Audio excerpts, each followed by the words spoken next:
Federalist 28. The same subject continued, the idea of restraining the legislative authority in regard to the common defense considered. For the Independent Journal. Author, Alexander Hamilton. To the people of the state of New York, that there may happen cases in which the national government may be necessitated to resort to force, cannot be denied. Our own experience has corroborated the lessons taught by the examples of other nations, that emergencies of this sort will sometimes arise in all societies, however constituted, that seditions and insurrections are, unhappily, maladies as inseparable from the body politic as tumours and eruptions from the natural body, that the idea of governing at all times by the simple force of law, which we have been told is the only admissible principle of republican government, has no place but in the reveries of those political doctors whose sagacity disdains the admonitions of experimental instruction. Should such emergencies at any time happen under the national government, there could be no remedy but force. The means to be employed must be proportioned to the extent of the mischief. If it should be a slight commotion in a small part of a state, the militia of the residue would be adequate to its suppression, and the national presumption is that they would be ready to do their duty. An insurrection, whatever may be its immediate cause, eventually endangers all government.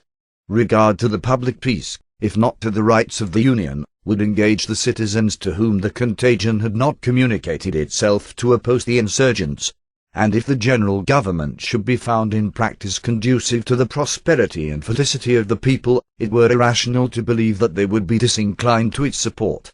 If, on the contrary, the insurrection should pervade a whole state, or a principal part of it, the employment of a different kind of force might become unavoidable.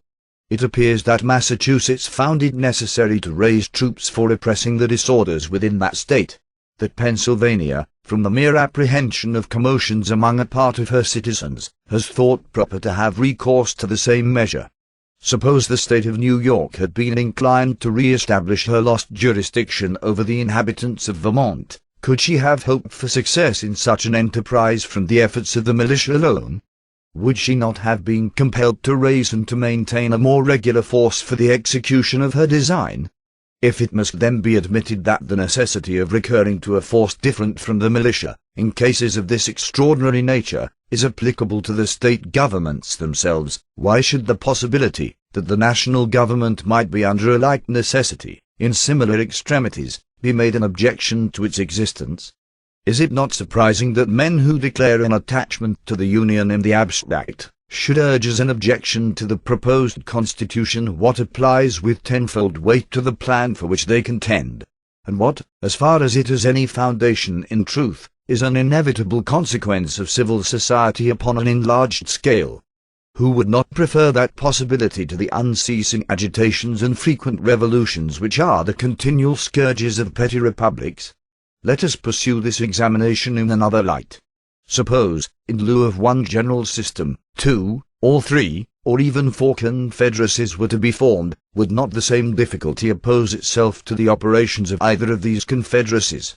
Would not each of them be exposed to the same casualties, and when these happened, be obliged to have recourse to the same expedients for upholding its authority which are objected to in a government for all the states? Would the militia, in this supposition, be the more ready or more able to support the federal authority than in the case of a general union? All candid and intelligent men must, upon due consideration, acknowledge that the principle of the objection is equally applicable to either of the two cases, and that whether we have one government for all the states, or different governments for different parcels of them, or even if there should be an entire separation of the states, there might sometimes be a necessity to make use of a force constituted differently from the militia, to preserve the peace of the community and to maintain the just authority of the laws against those violent invasions of them which amount to insurrections and rebellions. Independent of all other reasonings upon the subject, it is a full answer to those who require a more peremptory provision against military establishments in time of peace, to say that the whole power of the proposed government is to be in the hands of the representatives of the people. This is the essential, and, after all, only efficacious security for the rights and privileges of the people, which is attainable in civil society. If the representatives of the people betray their constituents, There is then no resource left but in the exertion of that original right of self-defense which is paramount to all positive forms of government, and which against the usurpations of the national rulers, may be exerted with infinitely better prospect of success than against those of the rulers of an individual state.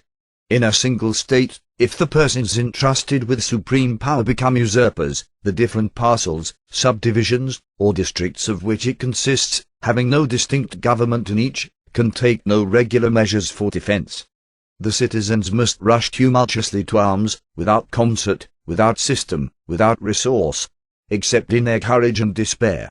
The usurpers, clothed with the forms of legal authority, can too often crush the opposition in embryo. The smaller the extents of the territory, the more difficult will it be for the people to form a regular or systematic plan of opposition, and the more easy will it be to defeat their early efforts. Intelligence can be more speedily obtained of their preparations and movements, and the military force in the possession of the usurpers can be the more rapidly directed against the part where the opposition has begun. In this situation there must be a peculiar coincidence of circumstances to ensure success to the popular resistance. The obstacles to usurpation and the facilities of resistance increase with the increased extent of the state, provided the citizens understand their rights and are disposed to defend them. The natural strength of the people in a large community, in proportion to the artificial strength of the government, is greater than in a small, and of course more competent to a struggle with the attempts of the government to establish a tyranny. But in a confederacy the people, without exaggeration, may be said to be entirely the masters of their own fate. Power being almost always the rival of power, the general government will at all times stand ready to check the usurpations of the state governments, and these will have the same disposition towards the general government. The people, by throwing themselves into either scale, will infallibly make it preponderate. If their rights are invaded by either, they can make use of the other as the instrument of redress. How wise will it be in them by cherishing the union to preserve to themselves an advantage which can never be too highly prized. It may safely be received as an axiom in our political system, that the state governments will, in all possible contingencies, afford complete security against invasions of the public liberty by the national authority. Projects of usurpation cannot be masked under pretenses so likely to escape the penetration of select bodies of men, as of the people at large. The legislatures will have better means of information. They can discover the danger at a distance, and possessing all the organs of civil power, and the confidence of the people, they can at once adopt a regular plan of opposition, in which they can combine all the resources of the community. They can readily communicate with each other in the different states, and unite their common forces for the protection of their common liberty. The great extent of the country is a further security. We have already experienced its utility against the attacks of a foreign power, and it would have precisely the same effect against the enterprises of ambitious rulers in the national councils. If the federal army should be able to quell the resistance of one state, the distant states would have it in their power to make head with fresh forces. The advantages obtained in one place must be abandoned to subdue the opposition in others, and the moment the part which had been reduced to submission was left to itself, its efforts will be renewed, and its resistance revive. We should recollect that the extent of the military force must, at all events, be regulated by the resources of the country. For a long time to come, it will not be possible to maintain a large army, and as the means of doing this increase, the population and natural strength of the community will proportionally increase. When will the time arrive that the federal government can raise and maintain an army capable of erecting a despotism over the great body of the people of an immense empire, who are in a situation, through the medium of their state governments, to take measures for their own defense, with all the celerity, regularity, and system of independent nations? The apprehension may be considered as a disease, for which there can be found no cure in the resources of argument and reasoning. Publius.